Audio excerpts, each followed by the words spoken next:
Hey guys. Hi Dale. Hey, How's it going? good. Good? Yeah. What are you drinking today? The huge. Oh, dark and black with the fruit chaser.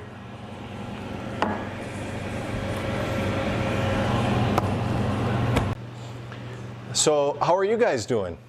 I'm good. I'm good. Yeah. How are you? Well, thank you for asking, Sean. I've been thinking a lot about life lately. You know, just last Sunday I talked a little bit about worry, and when I think about worry and life itself, I think, there's a lot to worry about. And sometimes I worry about things like the weather. Sometimes I worry about people in my life. Sometimes I worry about my grandkids. But life can be really good, and then sometimes it can be not so good. And I found that if you worry too much, it's probably really not going to help, and it's really not worth it. So, when you think about life, guys, I think it's a lot like my cup of coffee and my chaser. Sometimes life is, black and dark, but we can always count on the sweet love and grace of Jesus. Well, thank you for coming. Hello and welcome to Happy Hour with Pastor Dale. And thank you for your presence today, and thank you for watching online, those of you who are joining us. I just want to give you a really quick introduction to what we're doing here. For a long time, I have had a sense that our church family would do well by having some educational opportunities where we could hear from professionals who deal with some of the life issues or struggles that many people within our own family of faith here at Lighthouse deal with. And we have talked about it for a long time, and we finally kind of pulled the trigger. And one of the opportunities that we've had with our live stream is an opportunity to share that with others. So this is Happy Hour with Pastor Dale. I did not name it, but I do like the title, but the subtitle is really what we are about: tackling tough topics with uplifting love and grace.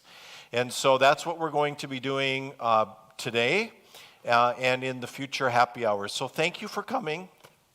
And it is my privilege to introduce to you Patti Senn. Patti is the clinical director and a licensed addiction counselor at Soul Solutions Recovery Center, which is a new recovery center here in our community. We're going to hear a little bit more about that later. What I have not told you is that I've told them that you are actually world renowned for being my addiction counselor. Yeah, not once, not twice, but 3 times.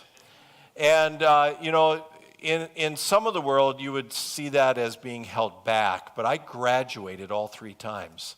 So I'm pretty proud of that 3-time graduate thing. And we'll probably talk about that a little bit going on as we go on. But Patti was gracious enough to come and meet us today and to share a little bit with us about addiction to substances, drugs and alcohol. But the correct way to talk about it is these days is to define it as a substance use disorder. So we'll get into that. But I wanted to introduce Patti and let her share whatever she wants to share about herself with us today. Yeah. Well, thank you, Pastor Dale. It's an honor to be here, and I really appreciate the opportunity to share with your congregation and people watching.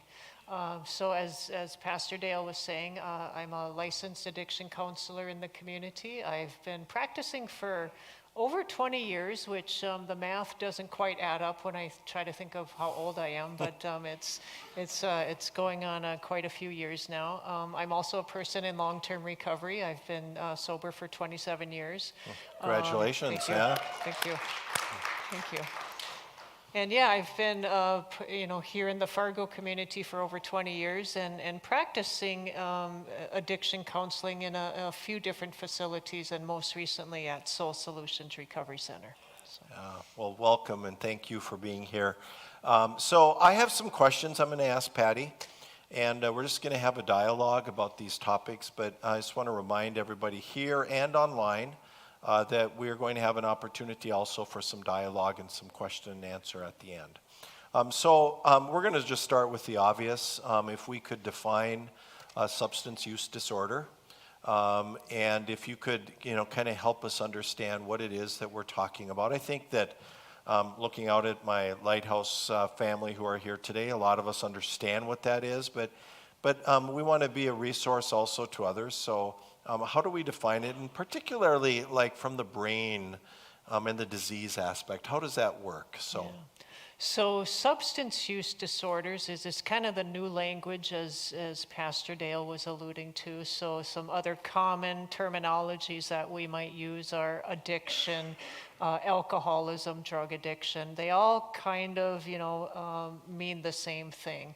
And probably the simplest way to describe addiction or substance use disorders is that idea that a person continues to use substances in spite of having problems.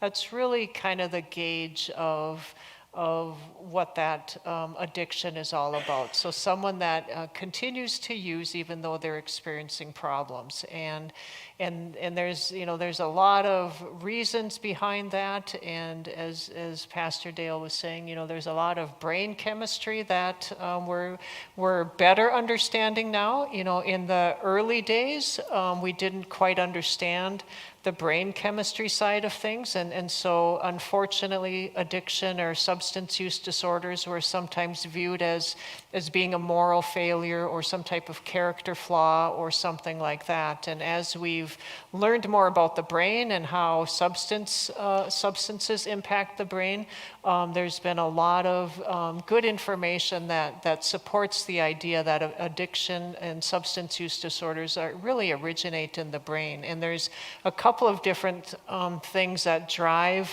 substance use disorders in the brain, and it has to do with kind of that pleasure or that reward center that people experience when they ingest a substance. And then it also has to do with, what we call the prefrontal cortex, or, where we kind of make our decisions. And those are the two main areas that are negatively impacted by substance use disorder. So, basically it's a brain disease, and our brains aren't working properly, so to speak. And that's where, things start to go sideways for people.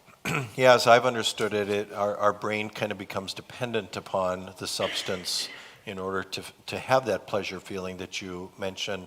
So what does it mean when, people who might be struggling feel like they can't stop, that, even with good intentions, like there's this craving? Is that part of the disease aspect then?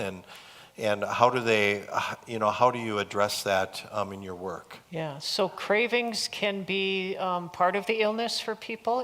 There's just different symptoms or criteria that we look at for someone with a substance use disorder, and cravings can really be twofold. They can be the physical cravings, when we become physically dependent upon a substance, our bodies need it to continue to function, so there can be that piece going on. But then there's also the psychological craving, that obsession, so to speak, with substance use as well, that is very difficult to overcome.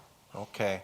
So I want you to speak to somebody who might be listening today who's wondering if they've crossed the line into what you just described. How do you know if you've really began to battle an addiction or a substance use disorder? Yeah, so I always go back to the very simplest way to put it is, it's a two-part question, is your substance use causing you problems?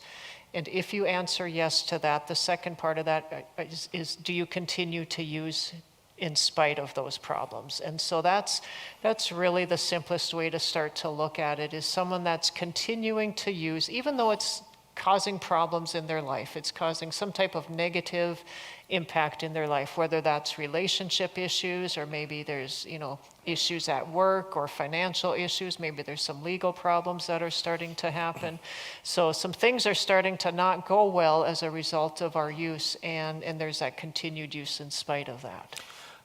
So I remember I was sharing with Patti a couple of weeks ago when we got together to kind of prepare for today. I was sharing with her that I had asked that question one of the first times we sat down, and her answer was very consistent. Of course, she knew my story by that time, and she said, if it's affecting your family or your work, chances are there's a problem. And that was very true. But I think that the challenge for people who sometimes are using in ways that are creating problems is they kind of begin to assume that everybody uses in that way. Am I correct? So there are people who just use substances and it doesn't cause problems or affect their daily life? It's hard to believe, but yes, there are those people out there. Yeah. Okay. All right. We're not usually hanging out with them, but that's part of it as well. We tend to hang out with people that are doing similar things that we are. So we're getting a very skewed perception of what quote unquote normal use is. Yeah. I think we've also found here that a lot of the really depth of the addiction that people have struggled with has been done in isolation. So you also then begin to kind of shut people off. Is that pretty universal too, that people experience that? Yeah, what oftentimes starts out as a social activity, whether it's drinking or using other substances, is typically done, with a peer group or others around us. And then as the disease progresses, so to speak, that isolation really starts to creep in, and more of our use becomes that isolative type of thing. So you just mentioned something that we've not talked about yet, and that is that the disease progresses. Is that for anybody with the disease? How does that work? And I remember learning, and then kind of learning the hard way, that it only gets worse. Yeah. Is that correct? And how would you describe that? Yeah, it's like any other chronic disease in that untreated, it gets worse with time. And so how that looks for everyone is a little bit different. For some people, it escalates quickly. For some people, it may be a more protracted period of time, but it always gets worse without treatment or intervention. So my understanding, and so we're now getting into stuff that we didn't talk about. We talk about. So, but you're doing great. So, but I want to talk about this just briefly, because I do know that there is kind of a danger for people who maybe have been clean, in particular, from narcotics for a period of time. And that when they go back, they often start assuming that they can do the same amount, and that overdoses are pretty regular. Is that pretty common? And how does that work? That your body now can't handle the same amount as it could before? Yeah, so that scenario is very common if people have periods of abstinence or sobriety. And then they return to use. It oftentimes has very difficult outcomes that can include death, because we don't understand that, even though we haven't used for a while, our bodies, have adjusted somewhat. So if we try to use it the same manner that we did, in the past, it tends to have, poor outcomes. Yeah, okay. So talk a little bit about treatments that are available, and how effective are they? I know that, some people just go to AA or NA meetings and they get clean or sober that way. Can you just talk about how treatment works and what the approach is? Yeah. So treatment is really on a continuum, really, and there's, different different types of treatment, different modalities, so to speak. And on one extreme of the continuum is inpatient treatment. So that's the highest level of treatment that a person can engage in. And then on the other side is, a low-level outpatient treatment where maybe you're seeing a counselor once a week or every couple of weeks or something like that. And so in between those two extremes, there's, different levels of even outpatient treatment. There's different types of outpatient treatment, and then there's residential treatment as well.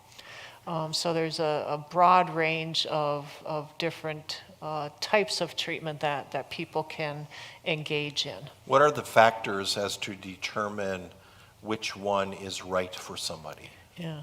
So, here in North Dakota, we follow what's called ASAM guidelines. So American Society of Addiction Medicine has guidelines on how to determine what type of treatment is most appropriate for a person. So the things that we look at in determining, does someone need to be in an inpatient treatment, which is a 24-hour, 7-day-a-week facility where you've got medical staff there 24 hours versus, someone coming to see a counselor every couple of weeks. So the things that we really look at, it comes down to safety is a lot of it. So can we keep the person safe? What is their risk of continuing to use and, experience consequences? Are there other things going on in their life that need to be actively addressed? Oftentimes there's medical issues that people are dealing with as a result of their use, where maybe they need a little more medical care as part of their treatment.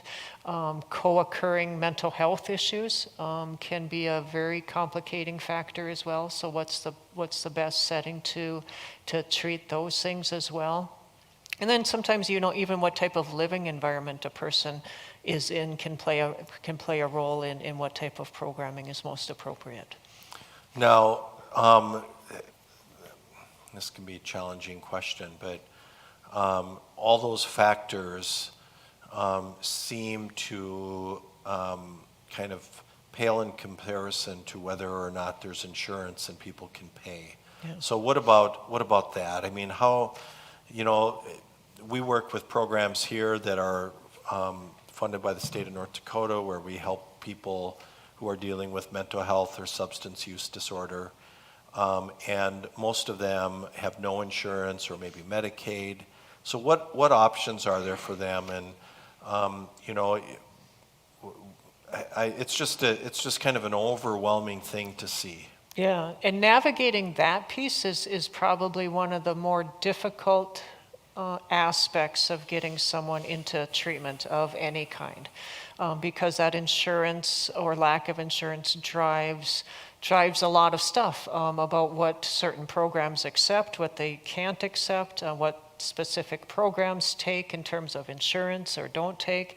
And so unfortunately, in addition to looking at what's best for the patient, you have to look at the reality of what are their realistic options given their health insurance coverage or lack of it sometimes. Yeah, and it's just the way the world works. Yeah.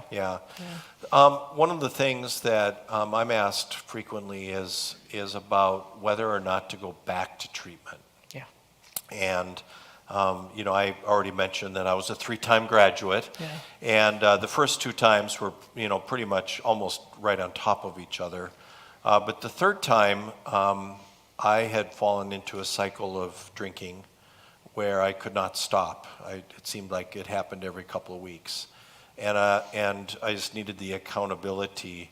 But what's the evidence of repeating treatments? And when somebody who's maybe been sober for a while or clean for a while now is struggling again, how is it decided whether or not to return to treatment or to explore that as an option? Is there any guidance you can give us or some of our staff here? Yeah, so the first thing to realize is that needing to return to treatment isn't an indication that you failed treatment before, right? So oftentimes we have it in our head, well, I went to treatment in the past, it didn't work, so why should I go back? And that's really not not accurate. And what we find, and I'm not going to remember the exact statistics, but most people require more than one treatment episode before they finally, quote unquote, get it. And returning to treatment has a cumulative effect, is what we find, is that, maybe they didn't quite get everything they needed to get the first time around, but if you build that on the second treatment episode, then that might be sufficient. And so there's this idea that returning to treatment isn't an indication of failure, but it's an indication that there's more to work on, and we can build upon what they've done in prior treatments. And so determining whether or not that's appropriate for any individual person kind of goes back to, what is the severity of their current use, and how do we interrupt that pattern of use in the most efficient manner? Yeah. So, are there statistics about how effective treatment is? Why do some people make it, some not? My understanding is that most people with a substance use disorder don't even usually seek help. Yep. Ultimately, do you have any kind of statistics you can give us, or even just why some make it and some keep struggling? Yeah. So you're right in that most people with substance use disorder don't ever get any type of help. Only about 10% of people with an addiction out there ever get any type of professional help. And then one statistic that I like to use when we talk about treatment is it's referred to as the 50-80-90 rule of treatment. And what that speaks to is that generally speaking, for anyone that goes through a treatment program, whether that's inpatient, outpatient, or a combination, about 50% of them are going to go back to use within the first year. And of that 50%, 80% of them are going to start using within the first 90 days of finishing a treatment program. So what that tells us is a lot of people go back to use in the first year, and a lot of people go back to use pretty shortly after they finish a treatment program.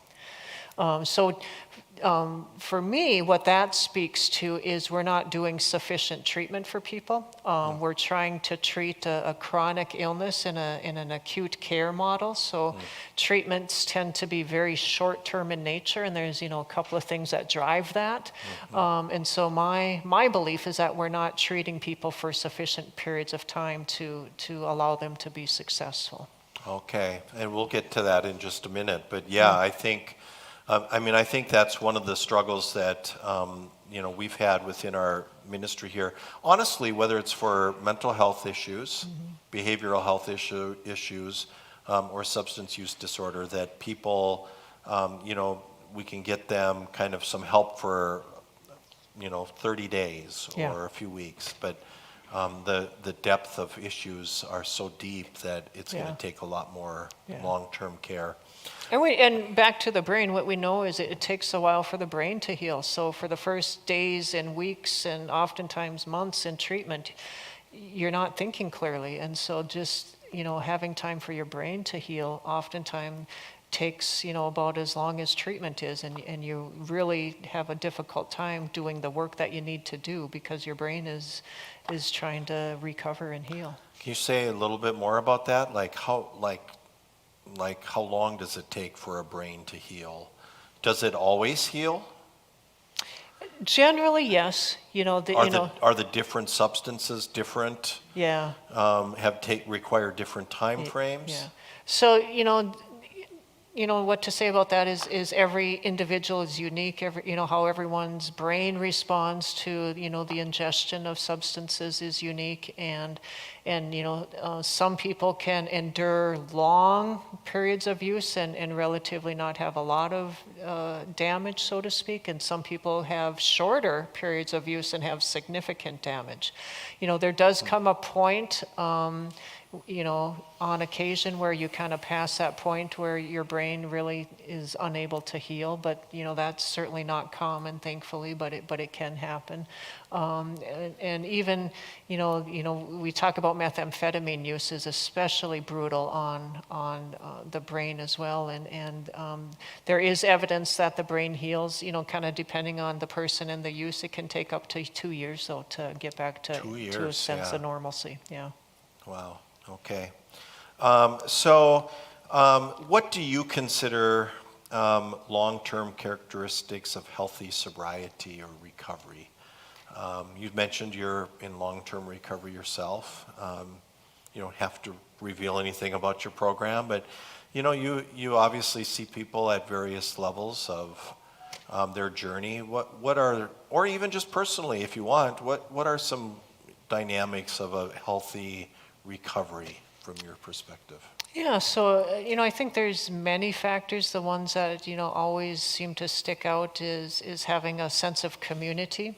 Again, addiction is a disease of isolation, and so finding a community of support. What we know is trying to get well by yourself is the hardest way to get well. I mean, some people can do it, but it's not very common, and most people need to find a community of support, whether that's through 12-step programs, a church relationship, any type of community that can support them in their journey is certainly an important piece.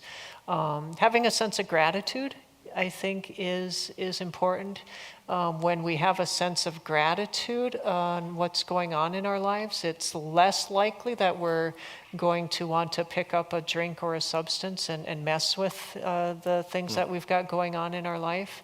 A little bit of humility is always important as well, and giving back in some way. I think that giving back what has been given to us in whatever manner that might be, I think is an important part of healthy recovery as well.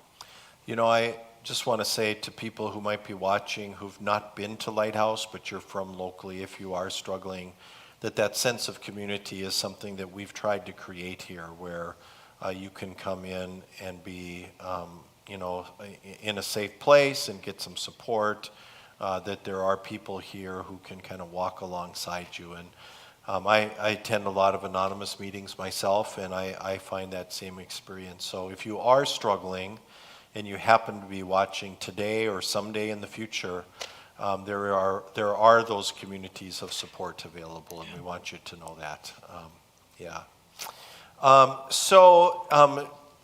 We're going, before you talk about Soul Solutions, I have one more question that is a question that we deal with here quite a bit.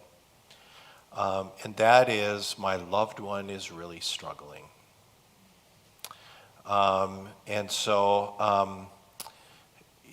It's true in my instance that my wife, Beth, reached out to where you were working long before I ever got there.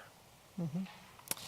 And, people who live in the same house or really love and care for people who are struggling with an addiction are the first to see it, probably, yep, and are at a loss what to do.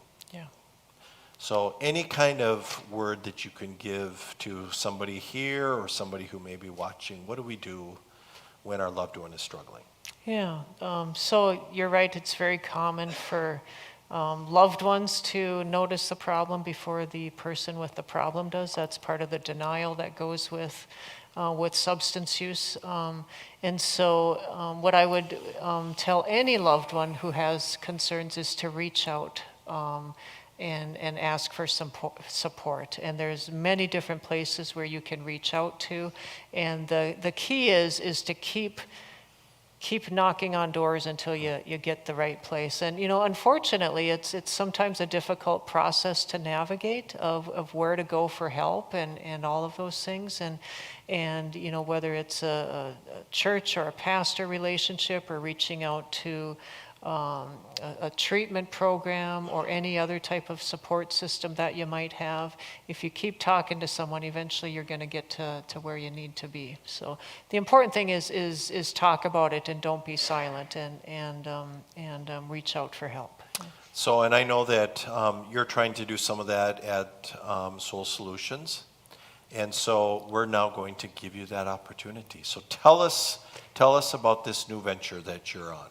Yeah, so Soul Solutions Recovery Center really kind of came into being as an idea anyway about 4 or 5 years ago. And I started to get the idea that I wanted to open a treatment center. And And what we knew early on is we didn't want to do just treatment, right? We really wanted to do something a little bit unique. And part of that is, unfortunately, we're losing ground, in my opinion, in terms of treating substance use disorders. More and more people are dying from this disease, and we're not moving in the right direction. And so doing the status quo, just didn't seem like enough. So really wanted to do something a little bit more unique. And that's really where a lot of the Soul Solutions vision came into being. And so we're an outpatient treatment program, but we also have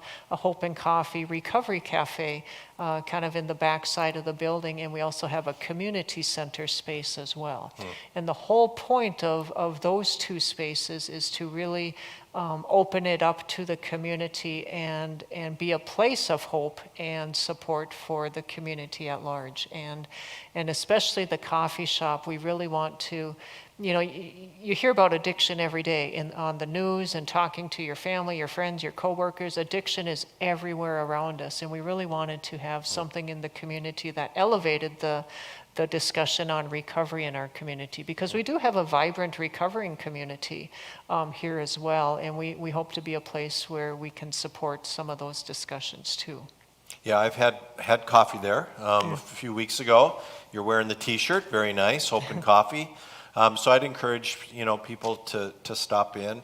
One of the things you shared with me is that there's also some opportunity for people who come to treatment for follow-up care within the treatment model that you're doing, potentially for some period of time. Can you just talk about that? Yeah. Go ahead. Yeah, so kind of back to, the belief that we don't treat people for sufficient periods of time. So we really work from what's called a recovery management model of care. And that really speaks to this idea that addiction is a chronic illness. And in order to give people the best chance of being well, you got to treat them over extended periods of time. So our commitment for people is we really want to work closely with you for that first year of your recovery journey, and even up to 5 years. If you have any other chronic disease that you're dealing with, you're going to see your doctor for those checkups on a regular basis. And we really want to normalize doing the same for recovery as well. We want people to come in for recovery checkups during those first 5 years. 5 years is kind of the benchmark of what they call stable long-term recovery. So we want to help people throughout those formative years of their early recovery. So you're just getting started, so you will see as that goes how that develops. Yeah. I know you also have some family programs. Can you just mention that as well? Yeah, very important piece of all of this is treating the family as well, as we were talking about. And oftentimes it is the family that is the first to reach out for support. And we have a family program that is open for, family that has a loved one in our treatment program, but it's also open to family that maybe don't have a loved one in treatment. And it's very important that the family members have a place where they can get some education and support and work on their own recovery process as well. And we just feel that that's kind of an unmet need in our community, is a place for family members to go for support. And oftentimes, if you can get the family a little bit healthier, that helps move the person with the substance use disorder closer to getting help as well. Yeah. So we're going to have a little question and answer time right now. And if anybody has a question, either here in the room or online, you're welcome to type that in. And if you have a question, we're just going to ask you to get Kirk's attention, and we'd like you on the mic because it's live streamed. And you can ask the question, and we'll invite Patti to answer. And anybody have a question that they would like to help us get started with?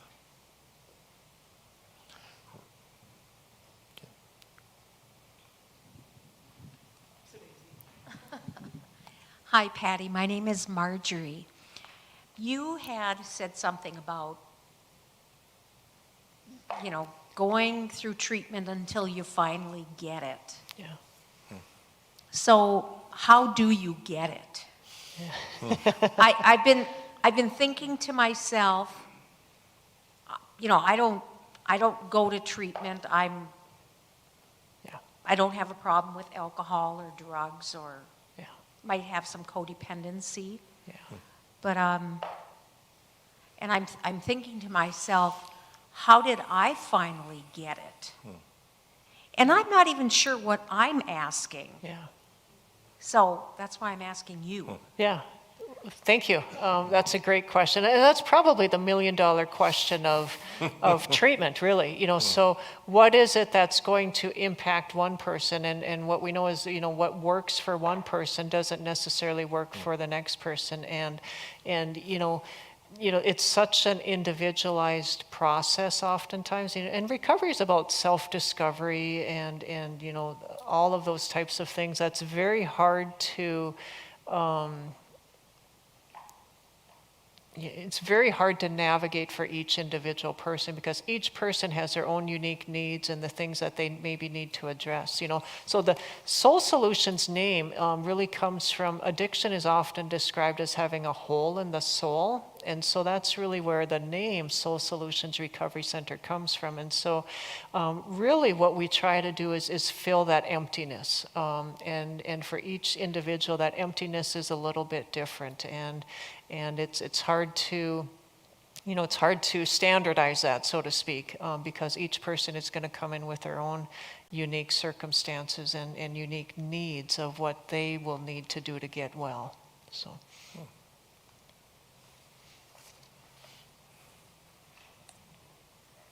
How do you know? I don't even know what my needs are. So, and I've been to treatment like 7 times, and now I feel like, oh, I already know. I've been there so many times, and they talk about the same thing. It's like the same thing, and I know my number one thing to do for me, quit hanging out with using friends. Yeah. And that's hard for me. It's really hard. Yeah. So, I mean, when is it enough? Is enough? I mean. Yeah.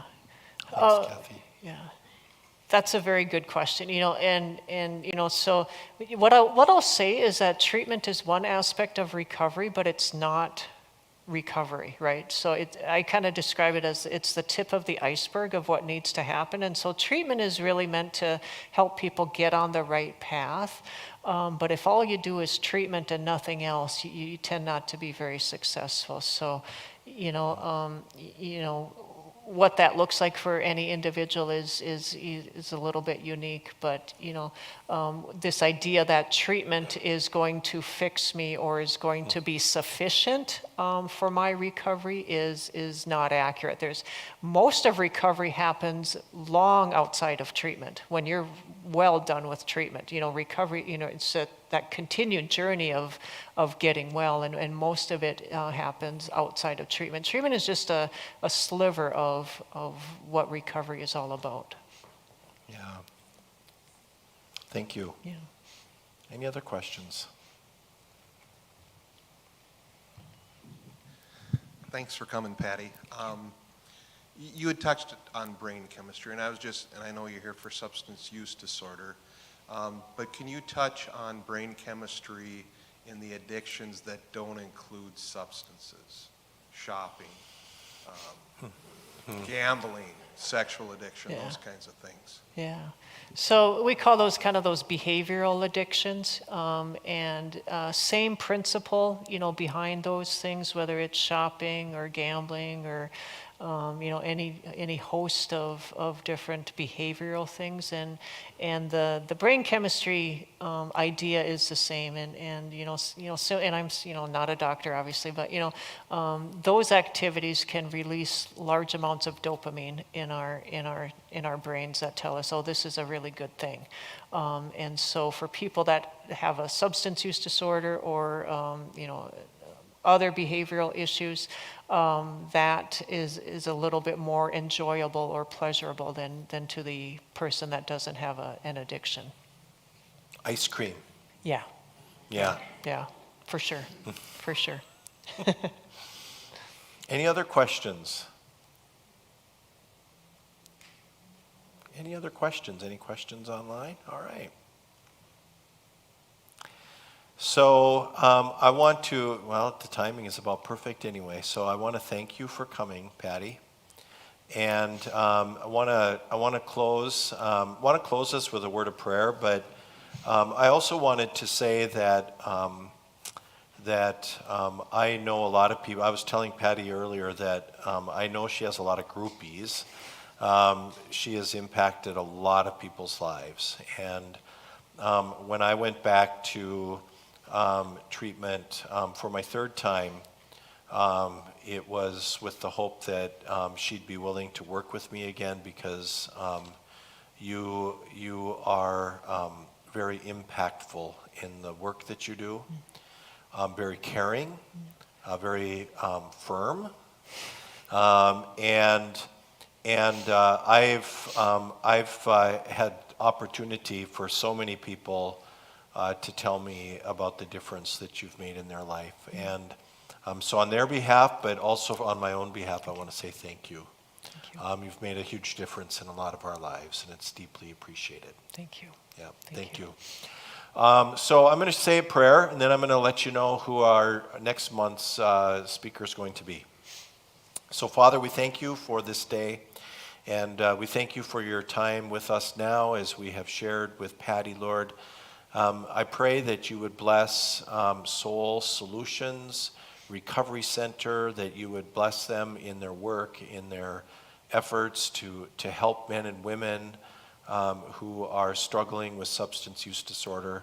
Lord, that you would provide for them the leadership, the resources, and all the necessary components that need to come into the important work that they do. Lord, we pray for men and women who might be struggling right now, whether in this room, watching today, or in the future. And Lord, give them the courage to ask for help. Lord, we thank you for this church and the opportunity that we have here to know community that is so important in our recovery journeys. We pray this all in Jesus' name. Amen. So we have scheduled our next happy hour time. It's going to be on Tuesday, June 7th. It's always the first Tuesday of the month, and our guest that evening is going to be Dr. Amy Wermeyer. Amy Wermeyer is the chair and a professor of pharmacy at NDSU. She's the chair of the pharmacy department.